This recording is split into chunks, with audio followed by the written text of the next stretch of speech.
Most of the world's honey has pesticides in it. Are you getting enough insecticides in your daily diet? Well, looks like honey is a sweet source for it. Neonicotinoid pesticides are showing up in honey on every continent with honeybees.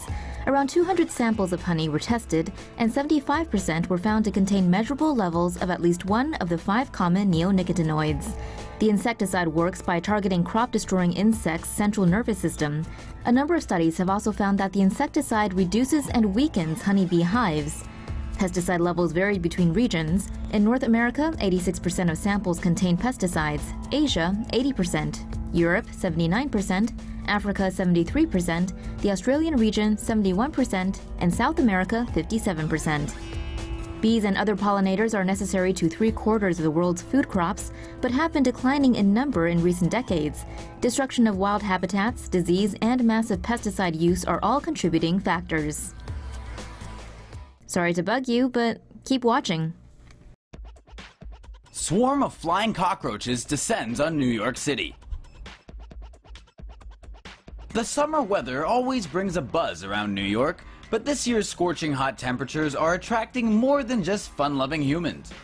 With 90-degree humidity cloaking the city, American cockroaches are spreading their wings.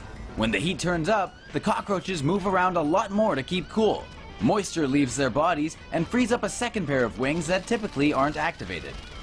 The cockroaches don't actually fly though. To put it more accurately, they glide, descending from above, one city block at a time. To the people on the ground below, it's hardly a welcome development. However it is that they're getting around, most New Yorkers still hate them all the same.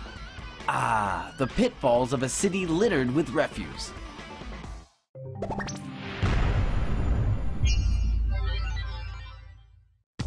Roach in your ear? Don't spray it like this guy did.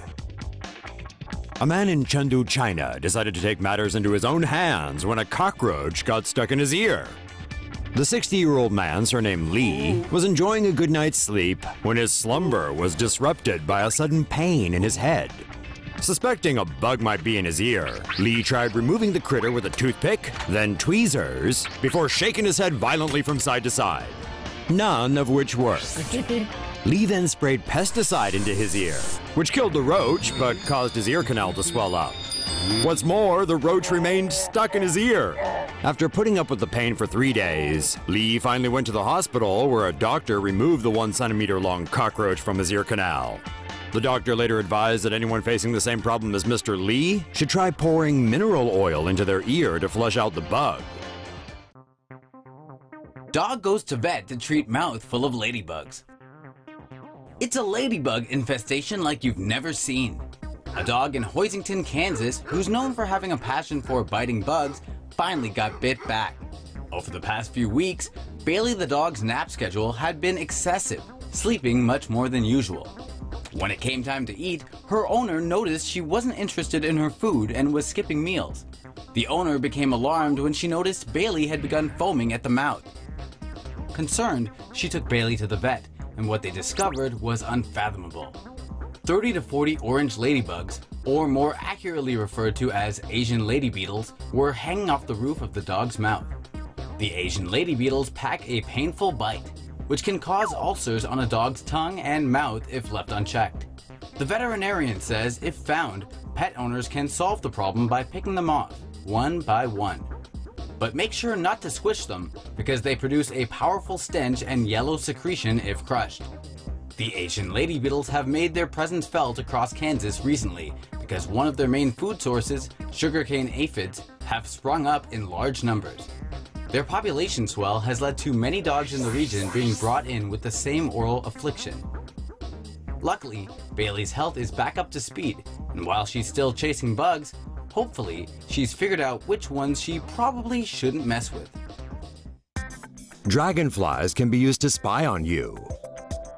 Scientists have created a technology that can turn flying insects into surveillance drones. The technology makes use of a tiny backpack equipped with solar power and navigation systems. The backpack is fitted onto a dragonfly and commands the insect with optogenetics, a biological technique that uses light to control the steering neurons inside the insect's nerve cord.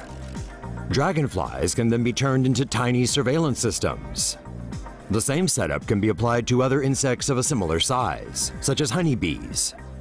Other applications of this technology may include guided pollination, payload delivery, and precision medicine and diagnostics.